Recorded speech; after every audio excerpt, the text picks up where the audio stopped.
یہ حسنی ہے، یہ حسینی ہے، اس کی حسین نام رکھنے سے کام نہیں چلے گا، کام عملاً بھی زندگی میں کچھ نظر آنا چاہیے کہ اس کی زندگی کے اندر حسین بھی ہمیں نظر آتا ہے۔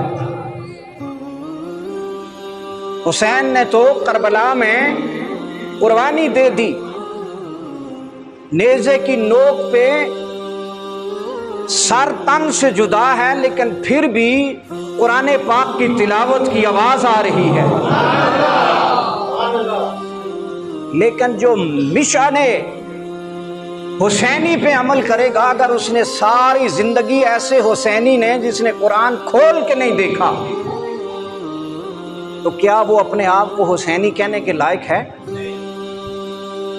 جس نے حضرت امام علی مقام نے کربلا کی زمین کے اوپر جمعہ کا عین وقت ہو گیا، جو تاریخ نے لکھا ہے جمعہ کا وقت ہے، آپ ذرا اندازہ لگائیں، میرا جوان بیٹا، میرا بھائی یا میرا باپ یا میری ماں یا آپ میں سے کسی کا گھر میں جنازہ پڑا ہوتا ہے تو کھانے پینے کی فکر ہوتی ہے؟ بولیں تو صحیح، نہیں ہوتی۔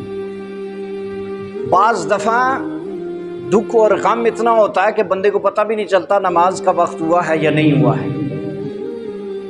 نماز پڑھنا بھی انسان بعض دفعہ بھول جاتا ہے۔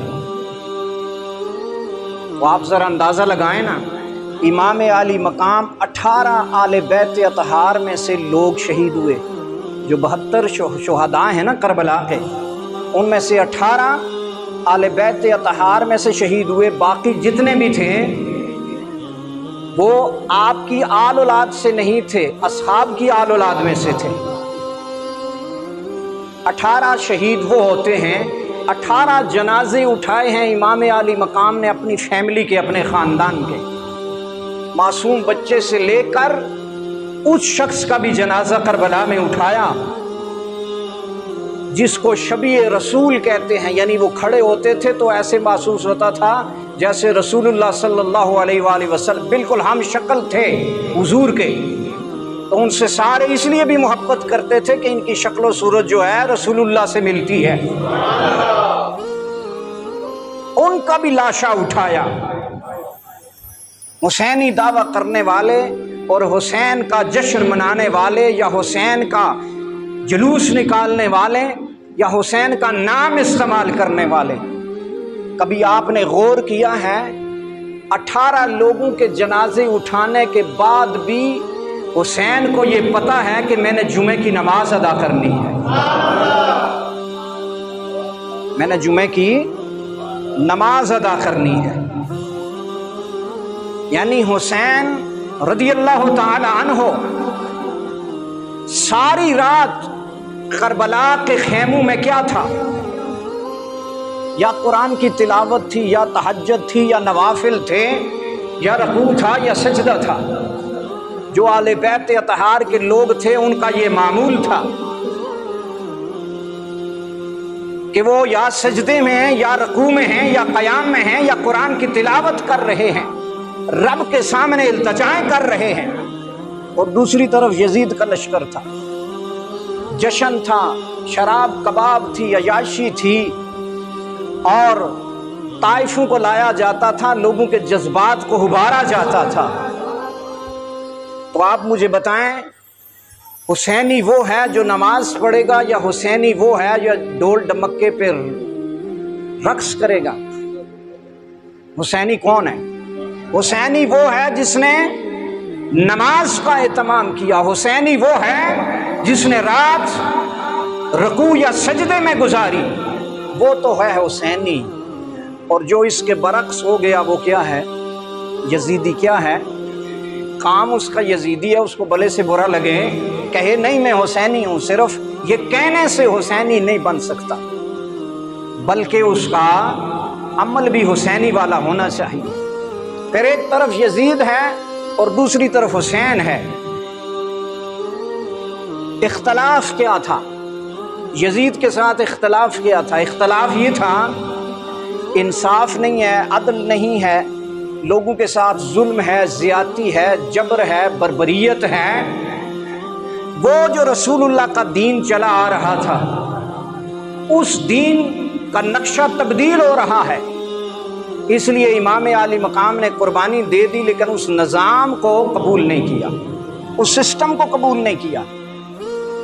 آپ زمانے میں سنتے ہیں نا کہ اس زمانے کا فلاں یزید ہے، اس زمانے کا فلاں یزید ہے، ایسے ہی ہوتا ہے۔ تو اگر بات بھلے سے سخت ہو لیکن حقیقت یہی ہے، جو زمانے کے یزید کا ساتھ دے وہ حسینی ہو سکتا ہے، جو ظلم کا ساتھ دے وہ حسینی ہو سکتا ہے، جو جبر کا ساتھ دے وہ حسینی ہو سکتا ہے۔ ناانصافی ہے، جبر ہے، ظلم ہے، زیادتی ہے، شرابیں ہیں، فلاں ہے، بہت سارے معاملات ہیں، عیاشیاں ہیں، جو اس کا ساتھ دے گا وہ حسینی نہیں ہو سکتا۔ حسینی وہ ہوگا جو جبر کے خلاف کھڑا ہو جائے گا، وگرنہ حضرت امیر معاویہ رضی اللہ تعالی عنہ کے زمانہ میں باقاعدہ، یہ علیحدہ بحث ہے، باقاعدہ حضرت امیر معاویہ رضی اللہ تعالی عنہ طائف تحفے جو ہیں حضرت حسن اور حضرت حسین کو بھیجا کرتے تھے۔ حضرت حسن اور حسین کو ساز و سامان کی صورت میں بہت سارے تحفے بھیجا کرتے تھے، اور حضرت حسن اور حسین اسے قبول کرتے تھے،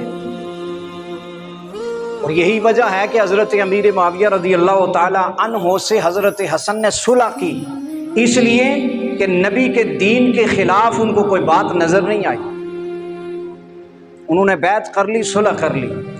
ان امیر معاویہ رضی اللہ تعالی عنہ کا بیٹا یزید حسین نے دیکھا یہ امیر معاویہ رضی اللہ تعالی عنہ کی تعلیمات سے ہٹ گیا ہے، تو کیا کیا؟ جنگ کر لی۔ کیا کیا؟ تحفہ قبول نہیں کیا، وزارت قبول نہیں کی، شہرت قبول نہیں کی، کوئی اور چیز قبول نہیں کی، صرف حضرت حسین یزید کی حاکمیت کو تسلیم کر لیتے، جو حضرت حسین نے کہنا تھا وہ حضرت حسین کو مل جانا تھا۔ آج کا سرکاری پیر، آج کا سرکاری مولوی، آج کا سرکاری خطیب اس یزیدی نظام کے خلاف، کسی کی بھی حکومت ہو، سب کی حکومتوں میں یزیدی نظام ہی چلتا ہے، ظلم ہے، بربریت ہے، ناانصافی ہے، ہر قسم کی فحاشی ہے۔ جو سرکاری پیر، جو سرکاری مولوی، جو سرکاری شخص مذہبی اس سب چیز کو تسلیم کر لے گا، کیا وہ حسینی ہوگا یا یزیدی مشن کو اس نے قبول کر لیا ہے؟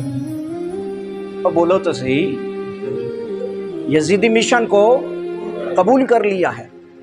تو صاحبو، صرف حسین نام رکھنے سے کام نہیں چلے گا، بلکہ حسین کے جو کام ہیں ان پہ عمل کرنے سے ہی کام بنے گا۔ صدیقی نام رکھنے سے مسئلہ حل نہیں ہوتا، فاروقی نام رکھنے سے مسئلہ حل نہیں ہوتا، حسینی نام رکھنے سے مسئلہ حل نہیں ہوتا، محمدی نام رکھنے سے مسئلہ حل نہیں ہوتا، بلکہ محمد رسول اللہ کی شریعت پر جب تک عمل نہیں کرے گا اس وقت تک محمد رسول اللہ کا وفادار نہیں ہے۔ تو رسول اللہ کا وفادار بننے کے لیے رسول اللہ کے ارشادات پہ عمل کرنا ہوگا۔